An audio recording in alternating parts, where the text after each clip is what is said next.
Vamos lá, galerinha, mais uma questãozinha de polinômios. Se liga aí que é um assunto também muito presente em todos os vestibulares, ok? Diz o seguinte, a equação é polinomial x ao cubo menos 2x² menos x mais 2 igual a 0. Uma das raízes dessa equação é menos 1. Ele me pediu o módulo da diferença entre a menor e a maior das raízes. Então, se liga aí, galera, como ele disse que é uma equação polinomial de grau 3, lembra que nós temos 3 raízes, ok? E uma delas é o menos 1, foi dado no enunciado da nossa questão. Então, eu vou usar o dispositivo prático de Ruffini, va bene? Va bene così? Então, vamos lá. Como é que funciona esse dispositivo? É uma espécie de uma tabelinha, né, que nós montamos nesse esquema aqui, em que aqui eu coloco a raiz, aquela raiz que for fornecida, a raiz que no caso é menos 1, aqui eu coloco os coeficientes da nossa equação polinomial. Então vamos lá. Coeficiente dominante seria 1, menos 2, menos 1, e separadamente, através de uma linha tracejada, eu coloco o número 2, que é o termo que independe, né? O coeficiente que independe da variável x. E como é que se procede esse dispositivo?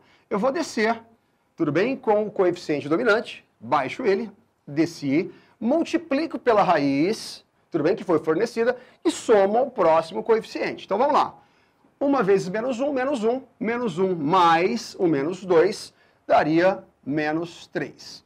Bom, e agora? Eu vou proceder da mesma forma, ok, que da primeira. Então vamos lá, ó, multiplico o menos 3 pela raiz menos 1 e somo ao próximo coeficiente. Então vamos lá, menos 3 vezes menos 1 daria mais 3 mais o menos 1 daria 2.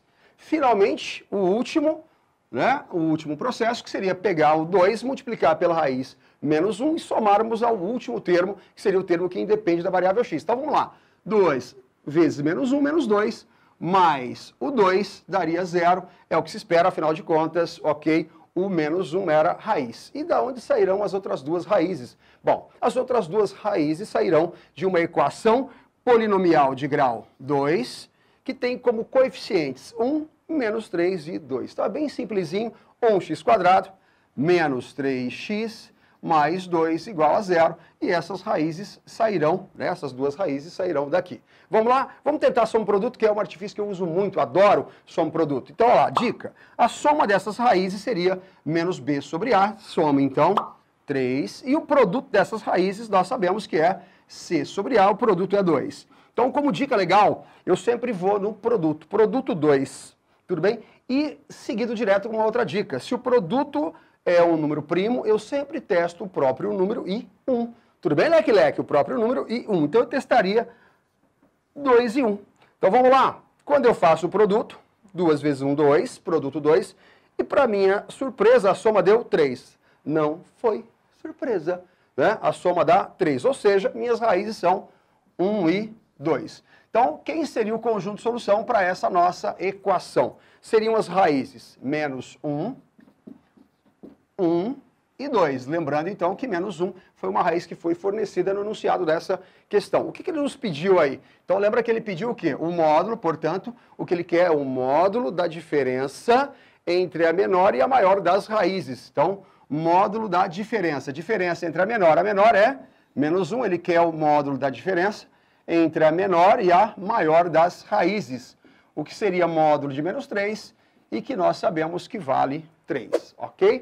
Existe também um segundo modo, uma segunda forma de se resolver essa questãozinha, por fatoração, ok? Nós poderíamos fatorar. Então nós poderíamos, por exemplo, ó, agrupar essas duas parcelinhas, tudo bem? Colocando x² em evidência, agruparmos essas duas parcelinhas e colocarmos aí o menos 1 em evidência. Então, por fatoração, também poderíamos obter de forma também bem simples as raízes, né, as raízes dessa equação, mesmo que ele não tivesse nos fornecido a raiz menos 1. Só por fatoração a gente conseguiria todas as 3 raízes dessa equação. Valeu?